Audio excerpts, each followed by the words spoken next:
저는 우리 수명이 길어지고 있기 때문에 점점 더 관계성을 바꿔보는 게 중요한 것 같아요. 우리가 120세까지만 산다고 했을 때 그럼 100년을 내가 저 아이의 리더로만 살 수 있느냐? 너무 무겁잖아요, 그 역할은. 그래서 저는 그런 관계를 재정립해보는 거 시도해보시면 좋겠습니다.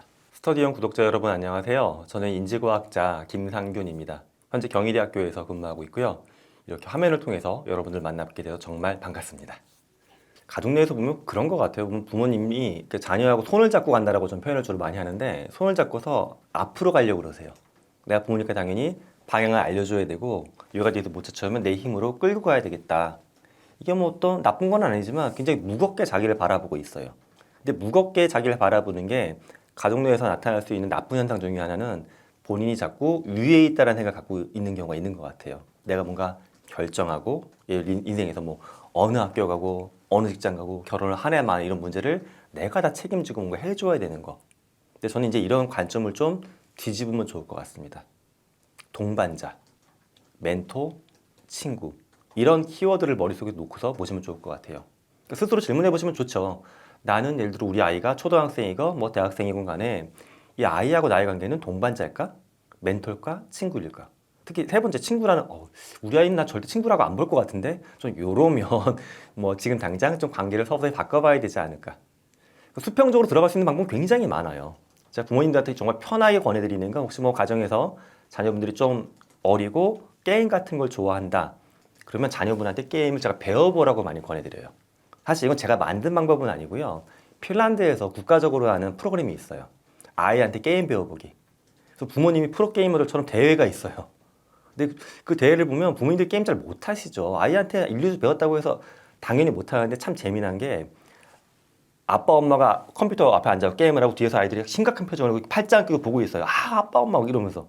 근데 이게 무엇을 위해서 하는 거냐 하면 가족 내에서 관계를 뒤집어 보는 거예요. 늘 부모님은 어떤 큰 나무처럼 아이를 버텨주고 이끌고 간 존재가 아니라, 부모님도 아이한테 물어볼 것도 있고 우리는 서로 이렇게 의지하는 관계야. 이 관계성을 약간 바꿔보는 시도거든요. 저는 우리 수명이 길어지고 있기 때문에 점점 더 관계성을 바꿔보는 게 중요한 것 같아요. 우리가 120세까지만 산다고 했을 때 그럼 100년을 내가 저 아이의 계속 리더로만 살 수 있느냐? 너무 무겁잖아요, 그 역할은. 그래서 저는 그런 관계를 재정립해보는 거 시도해보시면 좋겠습니다. 많은 부모님들이 아직도 이제 본인이 더 많이 알고 있고 본인이 결정할 수 있다고 생각을 하고 계시죠. 왜냐면 내가 어른이니까. 근데 사회학적으로 어른은 보통 그렇게 얘기하죠. 더 지식을 많이 갖고 있고 인적 네트워크 충분하고 뭔가 책임질 수 있는 사람. 그런데 아이들이 인공지능기에 살고 있는 전 첫 번째 세대라고 거의 보거든요. 우리 아이들은 우리보다 생각보다 꽤 많은 걸 알고 있고 많은 걸 찾아보고 있습니다. 이거를 미국도 그렇고 한국도 그렇지만, 이게 뭐 긍정적인 상황이라고 좀 보진 않지만, 중요한 걸 결정을 할 때 예를 들어 의학적인 지식 같은 경우도 병원 가서 물어보지 않고 인터넷을 통해서 커뮤니티 내에서 찾아보고 결정하는 아이들이 꽤 많이 나타나고 있어요. 그렇기 때문에 내가 모든 걸 다 알고 사회망이 더 크기 때문에 내가 지시할 수 있다. 지시한다는 생각을 버리시고 설득으로 좀 넘어가야 된다고 봅니다. 명령이나 지시의 시대가 아니라 설득의 시대로 우리의 관계는 재편돼야 되고요. 이런 시대를 살아가기 위해서 제가 도전, 그 다음에 뭐 적응, 창의력을 키워야 된다고 얘기를 드렸습니다. 또 여기에 대해서 많은 부모님들은 이렇게 접근을 하세요. 그럼 창의성을 훈련시킬 수 있는 워크숍이나 박물관이나 콘텐츠, 교육 프로그램, 학원 이렇게 생각하시는데, 사실 저는 이 세 가지를 키울 수 있는 가장 중요한 역할은 부모님이 먼저 하시는 것 같아요. 근데 그 얘기 많이 하잖아요. 아이는 부모님을 보고서 거울처럼 닮아간다고. 그러니까 부모님이 먼저 바뀌는 걸 보게 되면 아이는 가장 먼저 배웁니다. 부모님을 바라보면서. 그러니까 우리 아빠가 원래는 A만 하던 사람인데 갑자기 B도 하려고 하고 C도 하려고 해. 그럼 그걸 통해서 자기도 같이 따라오는 거거든요. 저는 이걸 이렇게 표현해 보고 싶어요. 세상이 달라지고 있고 엄청난 기회의 창이 막 열리고 있는 거거든요. 부모님이 먼저 이 안으로 뛰어 들어가시면 좋겠어요. 나는 옛날 사람이니까 뒤에 있고 넌 내가 서포트 해줄 테니까 너가 먼저 뛰어가. 이건 되게 부담스러운 거예요. 아직까지는 그래도 부모님한테 많이 의지하니까 아이들이. 그러니까 부모님이 앞장서서 뛰어가는 모습을 보여주세요. 몸을 던지는 모습을. 그럼 아이는 뒤에서 함께 할 수 있을 겁니다. 저는 앞으로 인공지능 시대에 많은 기기와 기술들이 우리가 추구하던 목표를 좀 편하게 다가갈 수 있도록 뒤에서 밀어줄 겁니다. 그럼 목표가 빨리 도달되니까 인간은 편해지기만 하는 거냐? 아니죠. 우리가 그동안 바쁘다는 이유로 손대지 못했던 목적에 대한 것. 도대체 우리는 왜 이런 가정을 만들고, 왜 이런 조직을 만들고, 왜 이런 사회를 만들었는지에 대해서 목적의식. 더 좋은 사회를 만들기 위해서 우리는 무엇을 고민해야 되는지, 이런 것들을 우리가 놓지 않아야 된다고 봅니다. 현재 발생하는 기술들만 놓고 봐도 정말 이게 맞는 건지에 대한 고민 포인트가 좀 많이 보여요. 일례로 수많은 기술들은 엄청나게 많은 자원과 에너지를 뒤에서 먹으면서 우리한테 앞단에서 많은 걸 좋은 걸 보여주고 있거든요. 근데 인류가 정말 자원과 에너지를 지금처럼 계속 써도 되는 건지 이것도 고민이 되기도 하고요. 또한 이런 수많은 기술들은 원천적으로 엄청나게 많은 투자와 위험 부담을 감수하고 진행돼서 완성된 기술이다 보니까는 큰 기업들이 이런 걸 쥐고 있습니다. 그럼 기술이 특정 기업들이 독재하는 쪽으로 점점 흘러가는데 그들을 견제할 수 있는 우리가 어떤 사회적인 장치가 있는지, 우리는 그들의 모습을 충분히 관찰을 하고 관심을 갖고서 뭔가 결정하고 소비자로서 또는 주권자로서 행동하고 있는지, 독재자에 대한 문제도 충분히 대비를 해야 되고요. 세 번째가 어쩌면 가장 큰 문제인데 양극화입니다. 제가 이제 말씀드린 인공지능은 원래 일반적인 자연재해는 한 종한테 거의 동일하게 발생하는 거예요. 비슷한 시점에. 그러니까 나 혼자 팔이 두 개 아니라 우리가 만약에 새로운 종으로 진화돼서 어떻게 느낄지 모르지만 팔이 네 개가 돼. 그럼 뭐 사피엔스가 아니라 다른 뭐 이름으로 부를 수도 있겠죠. 근데 지금 그게 아니라 어떤 사람은 기계 장치를 200만 원짜리 사가지고 뒤에 팔 하나 더 붙였어. 이렇게 하고서 택배 업무를 하거나 뭐 춤을 추거나 그림을 그리거나 해요. 근데 나는 예를 들어 이게 철학적으로 안 맞을 수도 있지만 돈이 없어서 못했어. 이거는 진화인데 누구는 돈이 있어서 역량이 있어서 또는 선택할 수 있는 어떤 위상이 있어서 할 수 있고 누구는 못해. 이렇게 어떤 사회적으로 벽을 나눠가지고 진화가 달라지는 거. 이게 저는 새로운 양극화로서 문제가 될 수 있다고 바라봅니다. 이미 미국 같은 경우만 봐도 남자하고 여자의 수명이 보게 되면요, 여러분 남자 집단, 여자 집단 내에서 소득에 따라 갖고 남자는 기대 수명이 15년 차이가 나요. 저소득층과 소득이 높은 층, 여자는 10년 정도 차이가 나고. 근데 이게 더 벌어질 확률이 저는 높다라고 봅니다. 그럼 이렇게 인간이 갖고 있는 수명조차도 진화를 선택할 수 있는 인공적인 어떤 선택권에 따라서 막 벌어지고 있는 거. 이게 좋은 쪽으로 인류가 가는 거냐? 저는 좀 아니라고 생각을 하거든요. 그래서 우리가 이런 것들을 통해서 이루고자 하는 목적이 도대체 무엇이고 이 목적을 추구하는 과정에 생기는 수많은 문제들을 우리는 해결할 수 있는지 이런 부분들을 놓치지 않고 돌아봤으면 합니다. 우리가 심각하게 바라보는 것 중에 하나가 인간이 스스로 생각하지 않고 얘한테 생각을 의지한다는 거, 기계의 생각. 이걸 굉장히 많은 분들이 걱정하시는 건데 그러면 얘가 다양한 선택지를 만들어 줄 거예요, 대안들을. 그럼 실제 선택은 누가 할 건데? 우리가 하는 거죠. 왜 우리가 해야 되느냐? 뒤에 따라오는 게 있죠. 요즘 기업들이 저한테 가장 많이 물어보고 있는 이제 어떤 업무 전환이 저쪽이에요. 콜센터, 상담사, 마케터분들 이런 직군에 하던 업무를 어떻게 하면 인공지능을 통해서 바꿀까? 사실 근데 일본 같은 경우는 재미난 것도 이미 나와 있긴 해요. 우리가 상담사라고 하면 전화를 통해 상담사만 생각하시죠. 근데 그게 아니라 인간을 대면하는 업무 중에 가장 일반적인 게 뭐 편의점, 가게 같은 데서. 그래서 일본에 나온 것 중에 저런 게 있어요. 일본인들이 좋아하는 애니메이션 캐릭터가 들어가면 점원이 서 있을 자리에 스크린으로 떠요. 그리고 걔랑 말을 하면서 물건 주문하고 얘기하는 거예요. 자, 근데 이런 것들. 즉, 한 직종에서 많은 사람들이 하던 업무를 이렇게 바꿔보겠다는 게 하나가 움직임이 있고요. 근데 두 번째는 우리가 놓치고 있는 부분인데 우리는 자꾸 이런 소프트웨어가 뭔가 대체하는 것들은 물리적인 영역은 안 될 거라고 보십니다. 왜냐면 얘는 뭔가 말을 할 수도 있고 생각도 하는 것 같지만 움직이지 못하니까. 근데 의외로 다양한 산업 분야에서 이미 로봇은 많이 적용이 되고 있는데 기존의 로봇의 한계점은 뭐냐면 좀 흔히 생각하는 거, 머리가 나쁘다라고 볼 수가 있어요. 근데 최근에 급속도로 인공지능이 발전하면서 여기를 좀 보완해주고 있습니다. 일례로 저런 것들이죠. 편의점에서 물건을 채우거나 교체하는 거, 또는 물류센터에서 물건을 피킹해가지고 패킹하는 거, 이런 업무들에 대해서 사실은 로봇이 투입되는 게 굉장히 빠른 속도로 지금 실험들이 발생을 하고 있습니다. 그래서 저는 의외로 내가 몸 쓰는 업무니까 나는 대체가 안 될 거야. 이것도 위험하다라고 보고 있고요. 세 번째는 인공지능이 본질적으로 가장 잘하는 게 뭔가를 놓고 보게 되면 확실한 건데 얘는 방대한 양의 정보, 그러니까 지금 시점에서 동시에 나오는 정보뿐만 아니라 과거에 있었던 수많은 문헌들을 마치 다 읽어본 것처럼 딱 집대성해가지고 추출해내는 거, 정보를 핵심을 이걸 되게 잘하거든요. 근데 이게 우리가 일부 전문직에서 이미 하고 있던 것들이에요. 제가 하고 있는 연구 업무 사실 그런 것들이고 금융 분야에서 뭔가 어널리스트를 하던 업무들도 그런 거잖아요. 금융 관련된 정보, 경제학에 대한 이론과 최근에 발생한 수많은 기업의 어떤 항목들을 정리해서 뽑아내는 건데 이런 게 사실 또 기계가 굉장히 잘합니다. 그래서 저는 보게 되면 직군상, 또 대규모의 상담 업무, 대면 업무, 그다음에 그냥 단순 노무직이라고 하는 거죠. 몸을 쓰는 업무들. 그리고 지식을 쓰는 업무들 중에서도 정보를 분석해 정리하는 작업들. 이 세 가지 직군이 크게 대체가 현재 많이 프로젝트가 진행이 되고 있고 여기서 큰 뒤집어짐이 나타날 것 같습니다. 근데 또 이 세 가지가 공통점이 있어요. 잘 살펴보시면. 이 세 가지의 공통점은 뭐냐면 하나의 어떤 업무에 대해서 참여하는 사람이 많다라는 겁니다.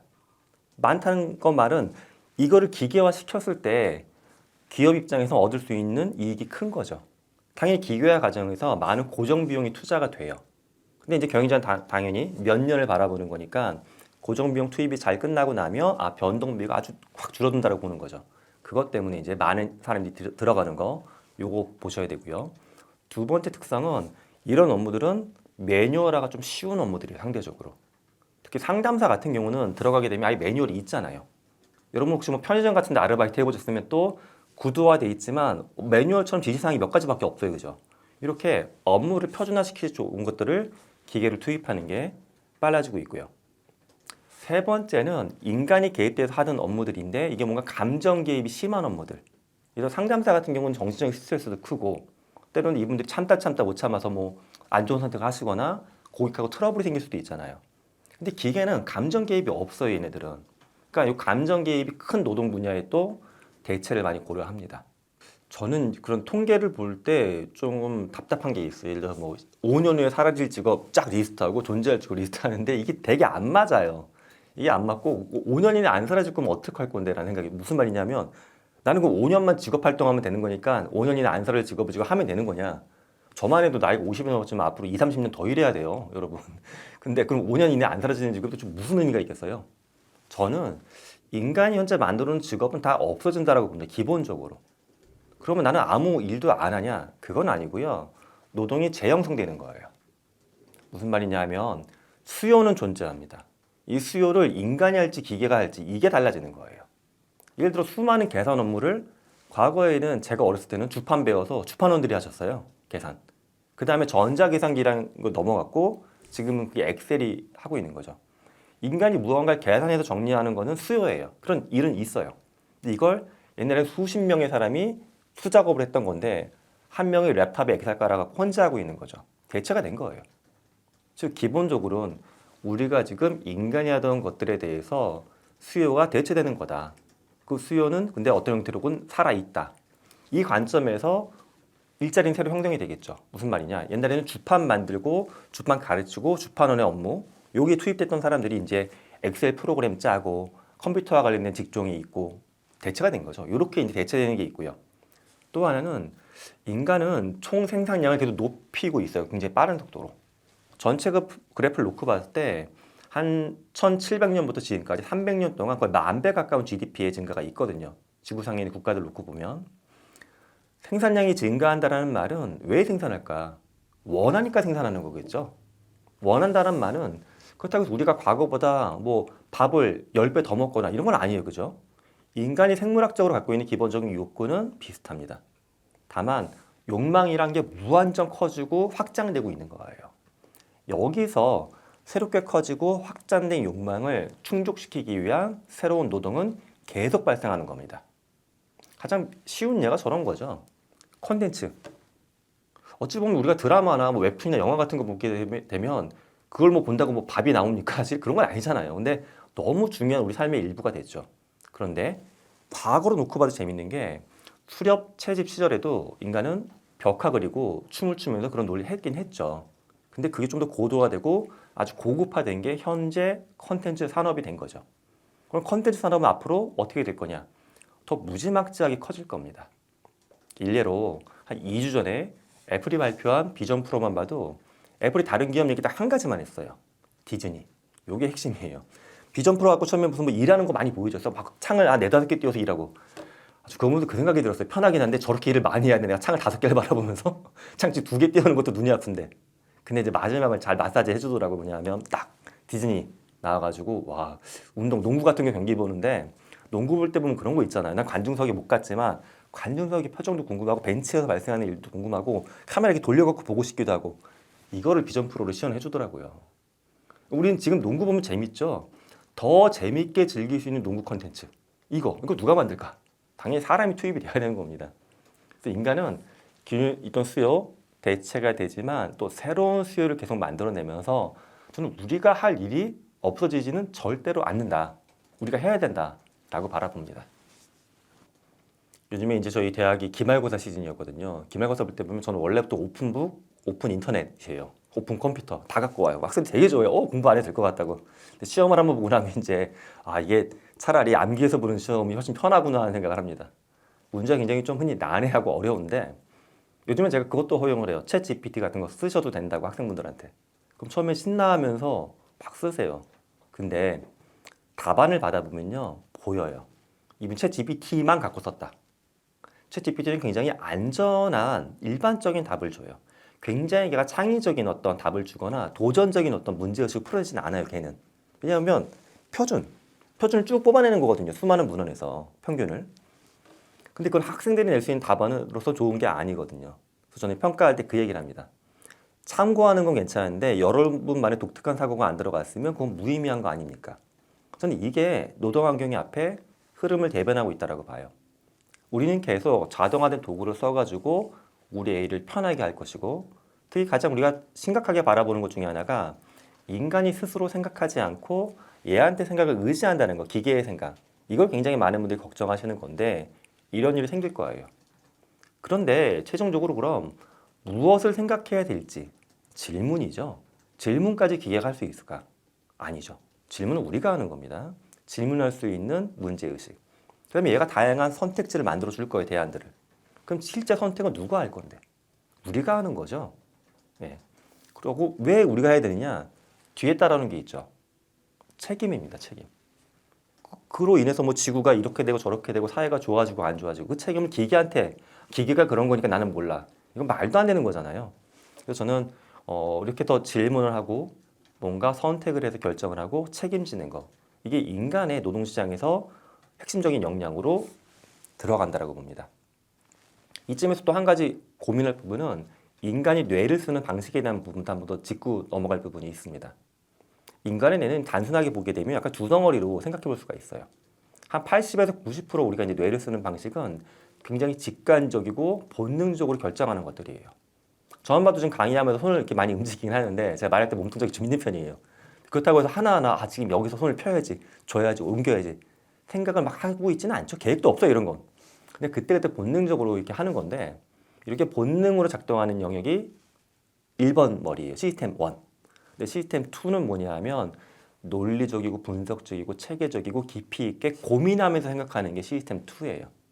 근데 인간은 이게 이것만 계속 쓰면 머리에 가부하가 오니까 실제 한 1, 20%밖에 안 써요. 이 영역을. 근데 지금 이제 많은 학자들이나 연구자들의 고민은 원래부터도 그렇게 많이 안 쓰던 얘를 더 안 쓰면 어떻게 될까? 시험 볼 때도 자꾸 뭐 GPT 같은 거 활용하고 하다 보면. 근데 저는 그렇게 봐요. 제 학생들한테 GPT를 쓰라고 하는 이유는 여기서 답을 갖고 와요. 근데 이걸 보게 되면 내가 했던 생각하고 비슷한 게 꽤 있긴 있어요. 그럼 뭐냐면 이거를 그냥 옮기면 당연히 제가 알거든요. 뻔한 답이니까. 그럼 더 복잡하게 생각을 해야 돼요. 얘가 갖고 있는 답의 문제점이 뭘까? 뭔가 독특한 포인트를 뾰족하게 만들어 볼 게 없을까? 저는 이게 시스템 2를 더 깊게 돌리는 구조라고 봐요. 인간의 뇌를. 우리가 노동에서 기존에 많은 거를 접촉해서 분석하고 만들고 결정하는 것들 있었어요. 여기에서 모든 영역에서 기계의 도움을 받을 겁니다. 그럼 내 자리가 없어지냐 이게 아니라 얘가 갖고 온 것들을 한 번 더 깊고 넓고 책임감 있게 사고하는 거. 이게 노동에서 우리가 해야 될 역할이 아닐까 저는 이렇게 바라보고 있습니다. 변화하는 환경인데 어제 배웠던 거 오늘 써. 이건 앞뒤가 안 맞는 거예요. 환경이 안 바뀌고 있으면 어제 배운 거 오늘 쓰고 내일 쓰고 모레 쓰고 이게 돼요. 근데 바뀌었기 때문에 다른 툴을 도입을 해야 되거든요. 다른 툴을 도입하려고 하면 내가 배워야 되겠죠. 공부. 여기서 이제 관점을 내가 기업에서 상무, 뭐 부사장으로 은퇴하고 나이가 이제 56세인데 뭘 공부해? 이렇게 생각하시지 않아야 됩니다. 인간은 끊임없이 성장할 수 있는 존재고 경우에 따라서 나보다 뭐 20살, 30살 젊은 분들한테 배우는 게 좀 당연한 것 같아요. 뭐 2, 3년 이내에 어떤 유의미한 결과가 딱 나올 것 같지는 않지만 꽤 빠른 속도로 최근에 올라가고 있는 게 제가 앞서도 한 번 언급했던 단어인데 브레인 코 프로세서라고 해가지고 인간의 뇌를 약간 더 깊이 있게 증강해주는 기술들도 많이 연구가 되고 있어요. 제가 왜 고령화 시점에서 이 얘기를 드리냐면 흔히 고령화 된다고 했을 때 기억력이 감퇴가 되고 사고하는 게 그러니까 깊은 사고는 되는데 빠른 사고가 안 된다고 걱정하시는 분들이 있죠. 근데 이게 예로 해외에선 치매 환자의 뇌를 보완해주기 위한 인공지능 기반의 코프로세서들도 개발이 되고 있습니다. 그러면 내가 나이가 더 많이 들어도 노동에 참여할 수가 있겠죠. 사실 몸도 마찬가지예요. 뭐 구글 같은 경우에는 인간의 수명을 200에서 500세까지 증가시킨다고 연구를 하고 있고 또 몸에 착용할 수 있는 다양한 웨어러블 디바이스들. 일본 같은 경우에 최근에 재미있는 거 디바이스 중에 나온 게 뭐가 있냐 하면 보조 팔. 우리가 이 팔을 붙인다는 거는 뭐 손을 다치셔가지고 우습게 시는 분들 생각하시지만 그냥 팔이 비장애인처럼 두 개가 있는데 팔 하나 더 붙이는 거예요. 어찌 보면 약간 기괴할 수도 있는데 이걸 통해서 어떤 노동이나 예술적인 표현을 더 잘하려고 한 시도들도 있거든요. 즉 이렇게 육체하고 정신을 확장할 수 있는 게 꽤 많이 나오고 이게 또 고령인구가 쓸 수 있는 환경이 좋아지고 있습니다. 그럼 저는 미래의 시는 이렇게 예상을 합니다. 한국에서 놓고 보게 되면 이제 사회에서 1차 은퇴하는 시기가 한 50에서 55세 사이예요. 그럼 제가 왜 1차 은퇴란, 사실 1차 은퇴라는 표현이 예전에 없던 표현이에요. 은퇴면 은퇴지 1차라는 게 어딨어요. 근데 지금은 당연히 1차 은퇴는 재교육, 재성장을 해서 2차 취업, 2차 은퇴. 그 다음에 또 3차 성장해서 3차 취업, 3차 은퇴. 몇 단계를 거쳐가야 돼요, 이게. 근데 그렇지 않고서는 우리 사회가 존재하기 힘듭니다. 왜냐하면 인구가 지금 감소하는 추세죠. 근데 인구 감소 추세는 사실 국가마다 약간의 편차는 있지만 장기적으로 봤을 때는 모든 국가에서 발생한다는 게 지배적인 예측입니다. 인구는 줄어들 것이고 지구에 있는 사람들의 수명은 증가할 것입니다.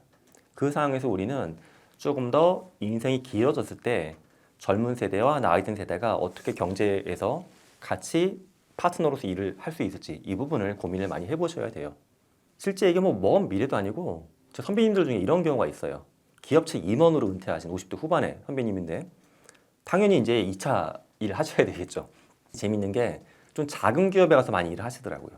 그러면 그 얘기를 하세요. 내 후배들이 그동안 왜 답답했는지 이해가 된다고. 무슨 말입니까? 라고 여쭤보게 되면 본인이 만약에 뭐 S사, L사에서 몇십 년 있으면서 이 피라미드를 만들어 놓은 거니 견고한 시스템을. 그럼 자기는 임원으로서 결정하는데 밑에 있는 후배들 뭐 이거 잘못됐다 막 복잡한 게 있어요. 몰랐어요. 자기가 여기 있을 때는. 근데 다시 이제 여기 들어가서 일을 하니까 보이는 거야. 이래서 실무자들 일하기 힘들었구나. 그럼 나는 결정 권한이 없으니까 못 바꾸느냐? 아니죠. 그래도 또 위에 사람들하고 얘기가 되죠. 사회적인 경험도 있고 배경이 있으니까. 그래서 이거 좀 좋게 바꿔갈 수 있는 환경이 되는 것 같아요. 그래서 저는 이런 좀 좋은 연결선, 새로운 노동 환경, 노동할 수 있는 모습들이 앞으로 더 많이 만들어져야만 한다라고 봅니다. 왜냐하면 생물은 생명체는요, 인간도 그렇지만 수명이 증가하면 그 개체 수가 줄어드는 게 일반적인 패턴이에요. 우리가 지금 수명이 증가하고 있잖아요. 그 말은 우리는 어떻게든 간에 자식을 덜 낳게 될 겁니다. 그러면 그 상황에 맞는 노동 환경을 빨리 만들지 않으면 우리가 먹고 사는 거, 생산량이 증가하는 거는 힘들어지겠죠. 고령화 추세에 따라 그게 있고요. 또 하나는 그러면 죽을 때까지 계속 일만 해야 되느냐 우울하실 수가 있어요. 근데 한 가지 희소식은 인간의 노동 시간은 지금까지는 계속 증가해 왔습니다. 그러면서 사실 일하는 게 행복할 수도 있지만 거기서 많은 갈등과 스트레스가 생겼잖아요. 근데 다행히도 앞으로 기계가 대체가 되면서 나타나는 현상 중에 하나는 죽을 때까지 일을 놓는 시점은 점점 뒤로 갈 거예요. 근데 다행히도 일을 하는 이 상황을 놓고 봤을 때 노동에 투입하는 나의 시간은 줄어들 겁니다. 무슨 말이냐면 일주일에 40시간이 아니라 뭐 30시간, 20시간 점점 줄어들 거예요. 행복하실 수가 있는데 또 여기서 소득이 주는 거 아니냐. 일을 적게 하는 것도 좋지만 소득은 또 있어야 되잖아요. 근데 지난주에 한국에 왔던 샘 알트만 오픈 AI 대표가 그 얘기를 했더라고요. 저도 책에 썼던 내용인데 샘 알트만이 그 얘기를 해서 굉장히 놀랍기도 하고 반갑기도 했는데 샘 알트만이 굉장히 말을 아끼면서 했던 말이 있어요. UBI, 기본소득제도가 도입될 수밖에 없다. 앞으로 기계가 노동을 대체하면서. 근데 저는 그 부분에 굉장히 공감을 하고 있고 오래전부터 그런 움직임들을 좀 봐왔습니다. 일례로 2018년, 19년만 봐도 많은 국가들이 그런 실험을 좀 했었어요. 기본소득을 국민들의 샘플을 뽑아서 줬을 때 이들의 노동에 대한 어떤 태도나 삶의 질이 어떻게 바뀌는지. 반대하는 분들의 입장은 뭐였냐 하면 기본소득을 줬을 때 이들은 삶을 더 나태하게 살 거야. 노동에 대한 어떤 애착은 더 줄어들 거야. 라고 봤는데 막상 실험을 해보게 되면 삶의 질은 증가하고요. 노동을 하고 싶은 욕구는 유지가 계속 돼요. 저는 이게 핵심이라고 봐요.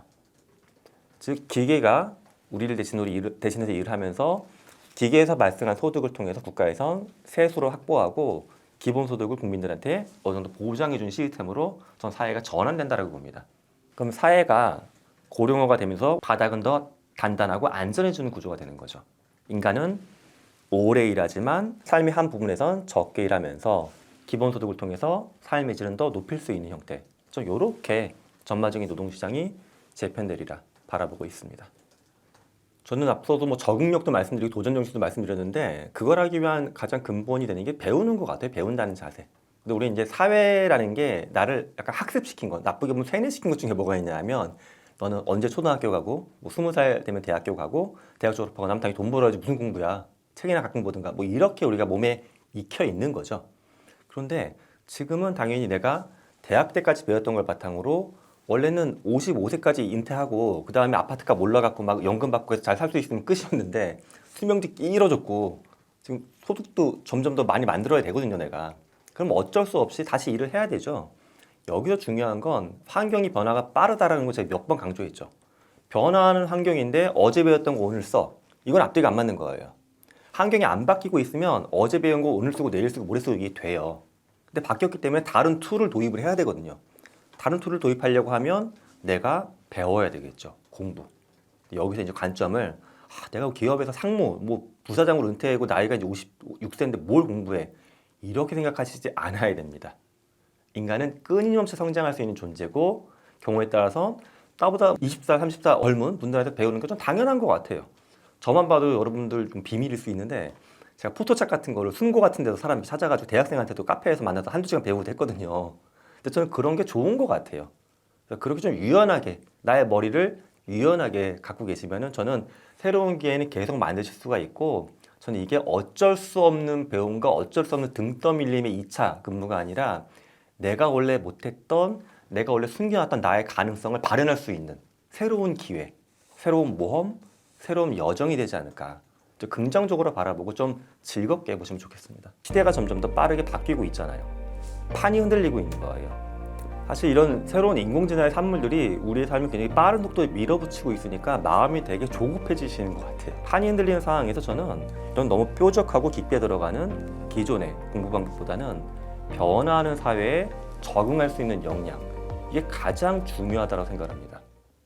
혹시 전화번호를 10개 이상 기억하시는 분 계실까요 지금? 아마도 안 계실 것 같아요. 제가 나 때는인데 제가 이제 스마트폰 나오기 전에 한 30년 막 그때 대학생 때 제가 그때 보게 되면 전화번호 한 20개는 다 거의 기억했어요. 일단 식구들 거 뭐 집 전화도 있지만 친척집, 학교, 과사, 뭐 당구장, 짜장면집. 그런데 지금 5개도 기억을 못 하십니다. 또한 여러분 예전에는 차 사게 되면 지도책을 줬어요. 지금 젊은 분들은 깜짝 놀라더라고요. 무슨 차를 사는데 무슨 이게 대동여 지도냐. 옛날에는 서울 전도, 뭐 이렇게 전국 전도 딱 줬습니다. 그걸 보면서 동어대교 건너가야지. 지금 아니죠. 우리는 그 모든 것들을 스마트폰에 의지하고 있는 거예요. 근데 여기서 보면 스마트폰을 통해서 많은 걸 기억하는 것 같지만 나의 기억력은 감퇴했고요. 실제 실험을 해보게 되면 내비게이션을 주면 이건 어른이건 길을 잘 찾습니다. 그런데 문제는 내비게이션을 뺏고서 지도를 줘요. 이렇게 찾아가 보라고. 그러면 예전보다 길 찾는 능력은 안 좋아져 있어요. 즉 우리가 이렇게 손에 들고 있는 하나의 기계와 같은 스마트폰이지만 이거를 우리가 몸에서 떼어내지 않고 있으면서 우리의 어떤 인지적인 능력이나 습성 자체가 많이 이미 변화가 된 것입니다. 저는 이런 부분을 인공지능이라고 보고 있습니다. 꼭 내 몸에 어떤 임플란트를 해가지고 기계 장치가 몸에 들어오거나 어떤 독특한 약을 먹어갖고 내가 생물학적으로 변하는 게 아니더라도 10년 전, 20년 전의 인간과 우리 인간의 모습이 많이 달라진 것, 저는 이걸 하나의 진화론적인 관점으로 바라봐야 되지 않을까라고 판단해봤습니다. 사실 뭐 모든 생명체가 진화하고 있다는 건 우리가 학교에서 많이 배웠습니다. 그런데 그럼 내가 지금 진화하고 있냐라는 질문을 드리면 사람들이 여기서 약간 갸우뚱하세요. 생명체는 진화하고 있고 나도 생명체니까 당연히 진화하는 게 맞는데 내가 진화하고 있냐 물어보면 별로 안 바뀌는 것 같거든요. 왜냐하면 우리가 기억하는 부모님, 그 윗세대 또는 뭐 이미 존재하지 않으시지만 역사책으로 봤던 많은 어르신들을 보게 되면 똑같은 것 같아요. 저는 진화가 굉장히 천천히 발생하고 있는 과정이라고 생각을 합니다. 근데 어떻습니까? 우리 굉장히 급하잖아요. 특히 한국에만 있는 메뉴라는 게 있다고 하더라고요. 이모, 여기 제일 빨리 나오는 음식으로. 이렇게 급하다 보니까는 자연에 천천히 발생하는 진화를 인간이 답답해해서 인공의 힘을 투입한 것. 저는 이걸 인공 진화라고 생각을 합니다. 근데 사실 학술적으로는 어쩌면 좀 아이러니한 표현이에요. 진화는 원래 자연적인 거, 인공은 인간의 개입이 발생하는 거. 근데 전 두 가지를 합친 게 현재 우리가 만들어가고 있는 인간의 모습이다라고 판단을 해봤습니다. 시대가 점점 더 빠르게 바뀌고 있잖아요. 판이 흔들리고 있는 거예요. 판이 흔들리는 상황에서 저는 이런 너무 뾰족하고 깊게 들어가는 기존의 공부 방법보다는 변화하는 사회에 적응할 수 있는 역량, 이게 가장 중요하다고 생각합니다. 적응력이에요, 적응력. 왜냐하면 제가 오늘 계속 이야기 드리는 게 인공 진화잖아요. 진화라는 거는 변화하는 환경에 내 종이 얼마나 잘 적응을 해서 오래 살고 건강해지느냐에 대한 문제예요. 그럼 환경이 변화할 때 가장 중요한 건 내가 더 잘 달린다, 또 눈이 좋다, 이게 문제가 아니라 적응할 수 있는 능력입니다. 그래서 적응력 키우시는 게 저는 가장 좋다라고 보고요. 두 번째는 그럼 환경이 변화했을 때 적응력이 있어.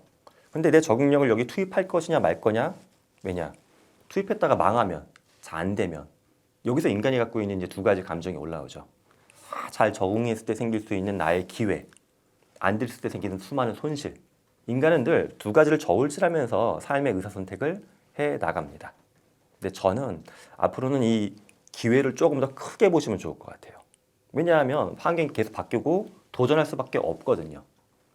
그럼 도전력인데 도전할 수 있는 능력이 저는 그래서 두 번째 역량이라고 생각을 하고요. 세 번째는 무엇일까? 많은 게 붕괴되고 탄생할 거다. 붕괴되면 여기 수많은 부품들이나 잔해들이 막 널브러져 있을 거예요. 저는 이걸 여러분들이 마치 블럭놀이처럼 보시면 좋을 것 같아요. 블럭을 이렇게 만들어 왔어. 근데 부셨어. 쫙 바닥에 깔려있죠, 레고 블럭 같은 게. 이걸로 뭐 만들래? 라고 보는 거예요. 레고 블럭을 만들 때 가장 쉬운 건 뭐냐 하면 매뉴얼대로 그대로 끼는 거죠, 그냥. 똑같이 인형 만들고 차 만들고. 그런데 그럼 재미가 없잖아요. 여러분이 기억하는 가장 흥미로운 레고 놀이는 아마도 내가 머릿속을 상상해서 독특한 무언가를 만들어냈을 때, 그때였을 겁니다. 자, 독특한 거를 만들어낸 능력, 바로 창의성이죠. 그래서 정리해보게 되면 저는 적응하는 거, 그 다음에 도전하는 거, 창의적으로 생각하고 행동하는 거. 이 세 가지 역량이 우리 아이들이 집에서나 학교에서 또 여러분들이 사회에서 계속 놓치지 말고 더 키워가야 될 힘이라고 생각을 합니다. 저는 적응력을 키우기에 가장 좋은 거는 다양성을 경험하는 것 같아요. 다양한 환경에 나를 노출시키는 겁니다. 다양한 환경이란 건 몰랐던 지식에 대해서도 한번 보고 몰랐던 사람들을 만나보고 새로운 취미도 가져보고 나는 무관한 것들 같은 것들에 잠깐 관심의 선을 이렇게 연결해보는 거예요. 그러다 보게 되면 나는 원래 네모나게 생긴 블럭인데 내 블럭이 거기 잘 안 맞을 거예요. 그럼 이렇게 틀어서 저렇게 틀어서 조금씩 끼워보는 경험이 생기거든요. 그러면 진정한 어떤 큰 블럭하고 나를 맞출 일, 복잡한 모양의 어떤 변화가 필요한 일에 대해서도 내가 훈련이 돼 있기 때문에 그 순간 작동이 됩니다. 내가 하고 있는 업에서 늘 새로운 일이 발생하고 있는지, 또는 나의 업을 떠나서 개인적인 어떤 일상생활이나 우리 아이들이 학교 밖에서도 새로운 걸 경험할 수 있는 기회를 많이 만드는 거. 이게 적응력을 키우는 가장 좋은 길이라고 생각을 하고요. 두 번째는 도전인데 도전은 사실 누구나 하긴 합니다. 근데 문제는 실패했을 때 상처가 생기죠. 이 상처가 회복이 안 되기 때문에 2차, 3차 도전을 못 하는 거예요. 그러니까 가장 중요한 건 마음의 근육입니다. 마음의 근육. 그래서 우리가 흔히 뭐 그런 거 있죠. 좀 안 좋은 일 있거나 뭐 프로젝트에서 뭐 깨졌어. 그럼 인스타그램 같은 데 올리자. 소셜미디어에 올리고서 다른 사람들이 괜찮아. 이렇게 위로해 주길 바라죠. 이것도 뭐 나쁜 건 아닌데 사실은 타인의 위로보다 가장 먼저 앞서야 되고 깊게 봐야 될 건 나의 위로예요. 나 스스로 나를 위로하는 거. 야, 너가 이 정도면 잘한 거지. 도전한 것만으로도 괜찮아. 우리 지금 80까지 와서 안 됐다고 하지만 다음에 95, 100 충분히 될 거야 라고 스스로를 믿는 마음의 근육을 키워주시는 거. 이게 굉장히 중요합니다. 사실 이건 관점이에요. 내가 지금 만들어 놓은 걸 80까지 못한 실패라고 바라볼 수 있는지, 바라볼 건지, 아니면 80이나 했고 20만 더 하면 되는 엄청난 성공에 근접한 걸로 볼 것인지, 여러분의 판단인데 여러분의 관점을 먼저 잘 만드시면 좋겠고요. 여기에 앞서 말씀드렸던 뭐 사회적인 관계망이나 타인을 통한 칭찬받는 거 이런 건 저는 필요하지만 이 후자에만 너무 의지하다 보면 오히려 내 마음의 근육은 더 약해진다라고 생각을 합니다. 두 번째 이제 그래서 도전 정신을 그렇게 키워보시면 좋겠고요. 마지막은 창의성인데 사실 인간의 뇌는 기본적으로 창의적이지는 못한 것 같아요, 저는. 왜냐하면 우리는 효율을 따지고 있어요, 효율을. 많은 걸 생산해야 되고 바쁘다 보니까는 어떤 해야 될 게 있으면 근접한 거에 솔루션을 찾아요. 이게 이제 최적화거든요. 내가 이거를 해결해야 돼. 그럼 멀리 있는 걸 연결하려고 하면 복잡하고 시간이 걸리니까 가장 가까운 걸 끌어다가 답을 만들어 버려요. 이건 우리가 창의적이지 못한 거죠. 창의성이란 뭐냐 하면 하나의 뭔가 이슈가 있을 때 의외의 거, 이 테두리 밖에 있는 걸 끌어다 붙여보는 거, 멀리 있는 걸 끌어다 붙여보는 거, 이게 바로 창의성입니다. 그래서 여러분들이 창의성을 어떻게 훈련할 수 있을까? 일상에서 새로운 걸 해보시면 좋아요. 이것도 예를 들어서 길을 가는데도 산책을 하실 때, 뭐 가족분들이나 반려견하고 길을 가실 때도 안 가봤던 골목도 한번 들어가 보시기도 하고, 또는 나 스스로 아예 제약을 두는 것도 굉장히 재미난 방법이에요. 내가 만약에 블럭을 아이들하고 우리 아이랑 주말에 놀아주기 위해서 레고 놀이를 해. 그럼 자동차를 만드는 데 있어서 레고에 있는 바퀴, 부속을 다 빼버리고 한번 만들어 보는 거야, 아이랑. 그럼 처음에 아이는 재밌어요, 오히려. 아빠 바퀴를 왜 빼? 이게 아니라 아이는 재밌어 합니다. 힘들어하는 건 아빠예요. 바퀴 없이 자동차 어떻게 만들어? 근데 이렇게 뭔가 테두리를 넘어서 연결해보는 훈련을 통해서 우리의 창의성은 커집니다. 마지막 팁은 인공지능을 활용한 창의성 키우는 방법도 있어요. 제가 최근에 이제 수업 자료 만들 때 미드저니를 굉장히 많이 씁니다. 과거에는 뭐 구글에서 이미지 검색해서 다이어그램 같은 거 옮겨 쓰고 했는데 요즘에 미드저니를 앉아서 제가 만들어요. 그림을 그리는 게 아니라 만드는데 참 재밌습니다. 저는 이렇게 손기술은 부족하기 때문에 표현은 못하는데 말로 대화하면서 그림을 만들어가다 보게 되면 머리가 정말 몽글몽글해지는 게 막 느껴집니다. 즉 인간은 예술 활동을 할 때 창의성이 발현된다고 하죠. 하지만 저를 포함한 많은 분들이 나는 음악을 작곡할 수도 없고 손기술도 안 좋고 그림도 못 그려. 지금까지는 그러셨어요. 근데 도구를 활용하시다 보게 되면 음악을 내가 실제 뭐 절대음감이 아니더라도 툴을 통해서 작곡을 해볼 수도 있고요. 저같이 대화하면서 그림을 그려볼 수도 있습니다. 자, 이렇게 예술에 대해서 한번 또 접근해 보시는 것도 우리의 창의성을 키우는 데 도움이 될 것 같습니다. 그렇게 일상적인 활동들을 통해서 적응하고 도전하고 창의성 키우는 훈련 해보시면 좋겠습니다. 사실 초인류는 제가 뭐 야심적으로 말씀드리는 건 아니지만 모든 인류가 함께 봤으면 하는 좀 바람은 있습니다. 왜냐하면 인류의 미래에 대한 이야기이기 때문에 이걸 특정한 의사결정권자나 특정 연구자만 인류의 미래를 결정하는 건 아니라고 보거든요. 그래서 함께 보고 저는 판을 깔고 싶어서 이 책을 집필을 했습니다.